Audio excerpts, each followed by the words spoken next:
Olá, boa noite. Hoje é sábado, dia 28 de outubro, e eu estou trazendo um especial curto. Eu espero que não passe muito dos 5, 10 minutos. Eu quero focar, na verdade, hoje em duas matérias que eu li hoje de manhã e que me soaram muito interessantes. São duas considerações muito importantes nessa atual guerra em Gaza. Duas pessoas que têm... Um é um jornalista, eu acho que ele é o americano que há mais tempo reside continuamente na Rússia, trabalhando como jornalista, e o outro é um ex-primeiro-ministro francês, Dominique Villepin. Vamos começar com ele. Dominique Villepin, ele foi, se eu bem me lembro, ele foi primeiro-ministro na época do Jacques Chirac, era o primeiro-ministro francês quando da ocasião da invasão americana no Iraque. Se vocês se recordam, a França nem chegaram a votar essa resolução que os americanos empurraram, mas eles depois retiraram e não votaram nas Nações Unidas, a resolução a favor de uma intervenção no Iraque, porque eles já sabiam que a Rússia e a China iam vetar, mas eles sabiam também que, como estava naquela forma que estava aprovada, que a França também vetaria. O Jacques Chirac já tinha avisado que não haveria, que a França vetaria a autorização do Conselho de Segurança para invadir o Iraque. Então, os americanos acabaram não entrando com essa resolução, com pedido de resolução. Os votos a favor, eles só tinham 2 naquela época. O próprio voto americano e da Grã-Bretanha. Então, o Villepin, ele tem uma matéria, ele foi entrevistado ontem, 450 mil visualizações, onde ele explica que, e aqui eu tenho o texto de uma entrevista, essa entrevista aqui tem 20 minutos, mas 10 minutos desses 20 minutos, esse outro francês aqui, Arnaud Bertrand, que eu sigo bastante, ele escreve muito sobre questões da China e tal. Ele é um francês radicado na China, tem uma família, casado com uma chinesa com 2 filhinhas. Mas ele realmente é que me trouxe à atenção esse material. E o Villepin, ele falando sobre o Villepin, na entrevista, dá a entender que os Estados Unidos estão num conundrum, como se diz em inglês, numa situação, basicamente uma armadilha foi montada, como ele diz aqui, pelo Hamas. E o grande problema é que os Estados Unidos não, mas a Europa, a OTAN e os Estados Unidos agora, eles não podem não fazer nada a respeito, e se eles não intervirem ou não dissuadirem os israelenses de aumentar esse ataque, ou de invadir e de expulsar 2 milhões de cidadãos de Gaza, de palestinos, eles vão estar fomentando ou criando as condições para que esse conflito se perpetue. Primeiro, esse bloco ocidental, ou esse ocidentalismo, que, segundo eles, são mais ou menos 5 séculos que o Ocidente basicamente gerencia, como ele está dizendo aqui, os afazeres do mundo, não vai mais... e já está acontecendo. A Europa já perdeu muito a sua relevância, até porque ela se ligou à política, ela decidiu que os Estados Unidos a representaria. Mas o que dizer nas Nações Unidas quando você tem os europeus e os americanos reclamando que os russos invadiram sem autorização e sem a legitimidade devida, mas permite-se que Israel faça a mesma coisa, e pior, se nos Estados Unidos, se no Tribunal Penal Internacional o Putin foi emitido um pedido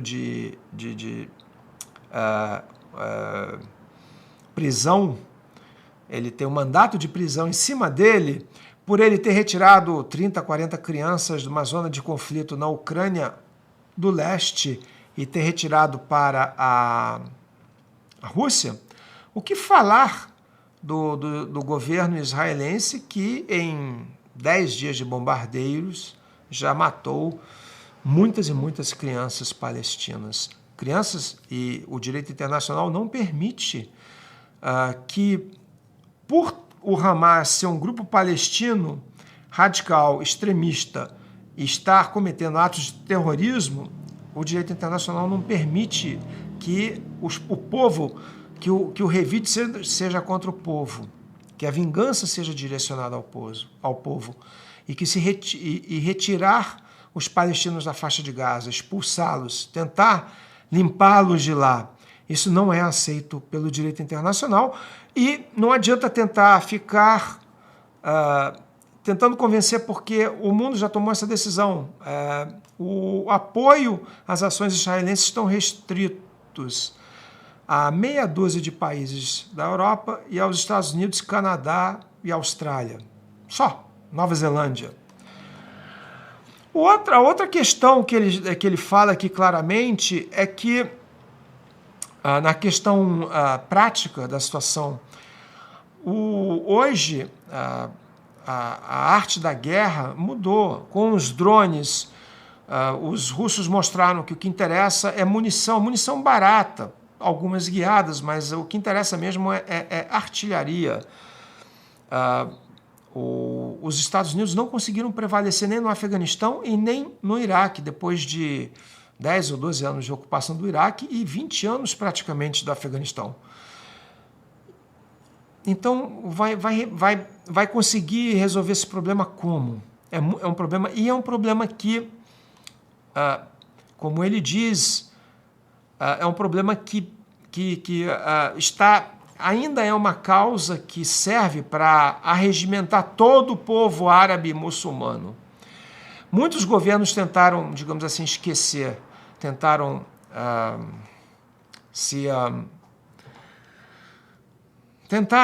passar por cima, e eu digo governos árabes, muçulmanos, como, por exemplo, os Emirados Árabes, que assinou um tratado, normalizou suas relações com Israel, Marrocos também, Bahrein, e antes já, óbvio, desde 76, o Egito e a Jordânia. Mas esse negócio, mas os outros países, eles fizeram esses acordos, normalizaram as relações, mas o povo, the street, como se diz em inglês, a massa, numa situação dessas, inclusive, eles todos se voltam para apoiar, e alguns governantes sentem isso na pele. Um deles pode ser o Erdogan, o turco.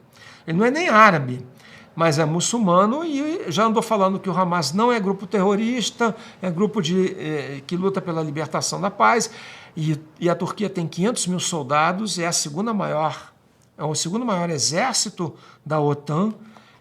Então, é uma questão que essa entrevista do Vilep é muito interessante. Ele levanta vários pontos válidos e ele diz que não há outra solução que não passar para realmente tentar estabelecer um Estado para os palestinos, porque senão isso não vai... Você vai ter momentos, mas se tentar sweep under the rug, ou tentar afastar da mídia, perdura por um tempo. Mas volta sempre, não vai ter solução, já são 56 anos e não tem mais solução, não tem mais como, desde 1967, que foi quando não sei quando saiu a resolução, aquela resolução 242 das Nações Unidas, mas a ideia é estabelecer um Estado palestino nas fronteiras que existiam em 1967, ou seja, Gaza, Cisjordânia, naquela época, Jerusalém Oriental seria uma capital internacional. Esse plano foi resgatado em 2002 pelo então rei da Arábia Saudita, o rei Abdullah. Ele ofereceu a Israel normalização com todos os estados do mundo árabe em troca da implantação dessa paz e desse Estado palestino. E os israelenses disseram, ou não responderam positivamente, ou seja, quando a coisa está ruim não pode, porque no meio da guerra ninguém pode parar. Mas quando está tudo tranquilo, a resposta de Israel é, bom, vou fazer por que alguma coisa, que não vai me custar nada deixar como está. Ou seja, quando a coisa está boa, não faz porque a coisa está boa, não precisa. E quando a coisa está ruim, o conflito, o pau está comendo, digamos assim, não faz porque o momento não é apropriado para isso. E nunca nada é feito. Essa outra coluna aqui é do John Helmer, o jornalista que reside em Moscou há muitos e muitos anos. E também a mesma coisa. Ele também fala que a estratégia palestina é inviabilizar a capacidade de Israel de sobreviver nessa atual situação que eles se encontram agora por muito tempo. É a questão que Israel não conseguiu ainda estabelecer o seu deterrence, restabelecer esse deterrence, esse poder dissuasório. E pode não continuar. Essa é a estratégia dos palestinos, segundo o jornalista. Ele acredita que a infraestrutura e a economia de Israel não sobrevive por muito tempo nesse atual estado, porque, por exemplo, o turismo e o comércio de diamantes representam, segundo ele, acima de 40% no comércio do país. E que, segundo ele, também os israelenses não conseguem sobreviver um ano lutando essa guerra. Como está? Eu nem falo do caso do Hezbollah, outros grupos entrarem, os turcos, aqui ele está falando dos Houthis, do Iêmen,